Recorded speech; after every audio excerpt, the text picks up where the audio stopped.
לכם חברים, לאחר מאמר קצר של 3 עמודים שאני רשמתי על מה טורקיה יש לה לחפש בסוריה ואיך בכלל נוצר הקשר הזה הכל כך חם הזה בין עם שהוא בכלל טורקי לבין עם שהוא בכלל ערבי, איך הם מצאו בכלל מכנה משותף. אז בואו נתחיל עם העובדות. כיום התקשורת בסוריה נשלטת הערוץ המרכזי סיריה TV עם התוכנית סיריה העליון על ידי טורקיה. המשרדים יושבים באיסטנבול, הכתבים כולל זאתי דימה אבו דן, שברגע שמשרד ההגנה הוא הופצץ זה נתפס בעדשת המצלמה. המשפחה שלה נמצאת בגלות באיסטנבול כבר יותר מעשור והיא דוברת טורקית שוטפת. שר החוץ של סוריה אחמד אל-שיבאני דובר טורקית שוטפת, למד ורכש את ההשכלה בטורקיה.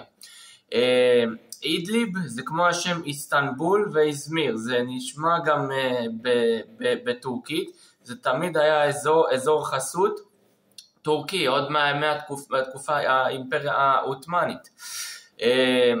אשתו של אל-ג'ולני, הסבא שלה היה הנשיא הערבי, השליט של סוריה, כן, הנשיא, הראיס, מטעם העות'מאנים. זה אומר שאלה נישואים פוליטיים בעצם עם טורקיה, כי סבא שלה היה נשיא סוריה, שליט בובה של טורקיה. את הדוקטורט שלה היא עשתה באנטליה, ואת הקשרים הכלכליים היא עשתה עם אשתו של ארדואן באנטליה. עכשיו, השם של העיתון של דאעש קראו לו אל-רומיה, מהמילה רומא. למה?